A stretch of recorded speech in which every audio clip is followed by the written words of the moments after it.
एक बार की बात है, एक धूपदार घास के मैदान में एंडी नाम की एक मेहनती चींटी और ग्रेटा नाम की एक लापरवाह टिड्डी रहती थी। एंडी चींटी हमेशा भोजन इकट्ठा करने और आगामी सर्दियों के लिए एक मजबूत घर बनाने में व्यस्त रहती थी। वह घास के मैदान के चारों ओर घूमता, अनाज और बीज इकट्ठा करता और फिर उन्हें अपने भूमिगत बिल में संग्रहित करता। दूसरी ओर ग्रेटा ने अपने दिन एक फूल से दूसरे फूल पर छलांग लगाते, सुंदर गाने गाते और गर्म धूप का आनंद लेते हुए बिताए। एक दिन जैसे जैसे दिन छोटे होते गए और हवा ठंडी होती गई, ग्रेटा ने देखा कि एंडी अथक परिश्रम कर रहा है। तुम इतनी मेहनत क्यों कर रहे हो एंडी? उसने पूछा जैसे ही वह उसके पास पहुंची। एंडी ने अपने कार्य से ऊपर देखा और मुस्कुराया। सर्दी आ रही है ग्रेटा, मैं आने वाले ठंड के महीनों से बचने के लिए भोजन का भंडारण कर रहा हूं और आश्रय का निर्माण कर रहा हूं। ग्रेटा ने हंसते हुए अपना एंटीना हिलाया। सर्दी? ओह, मुझे इसकी चिंता नहीं है। मुझे ऐसी चीजों के बारे में सोचने में बहुत मजा आ रहा है।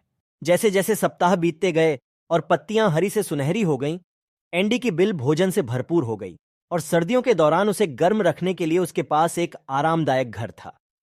हालांकि ग्रेटा ने भविष्य के बारे में सोचे बिना गाना और बजाना जारी रखा। जब बर्फ का पहला टुकड़ा गिरा तो ग्रेटा ने खुद को कांपते हुए और भूखा पाया। उसे सर्दियों के बारे में एंडी के शब्द याद आए और उसने उससे मिलने का फैसला किया। वह उसके बिल के पास पहुंची और प्रवेश द्वार पर दस्तक दी। हेलो एंडी, मैं ग्रेटा हूं। क्या मैं सर्दी खत्म होने तक आपके साथ रह सकता हूं? उसने कांपती आवाज में पूछा। एंडी ने दरवाजा खोला और ग्रेटा का अंदर स्वागत किया। बेशक ग्रेटा, आपका यहां हमेशा स्वागत है, उन्होंने दयालुता से कहा। जैसे ही बाहर बर्फ जमा हो गई, ग्रेटा को आगे की योजना बनाने और लगन से काम करने के महत्व का एहसास हुआ।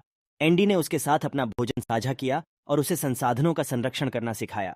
ग्रेटा ने एंडी की कड़ी मेहनत और तैयारी की कहानियां सुनी और धीरे धीरे उसे जिम्मेदारी का मूल्य समझ में आने लगा। जब वसंत आया और बर्फ पिघली तो ग्रेटा ने एंडी को उसकी उदारता और बुद्धिमत्ता के लिए धन्यवाद दिया। उसने मौज मस्ती और जिम्मेदारी के बीच संतुलन बनाने के बारे में एक मूल्यवान सबक सीखा था।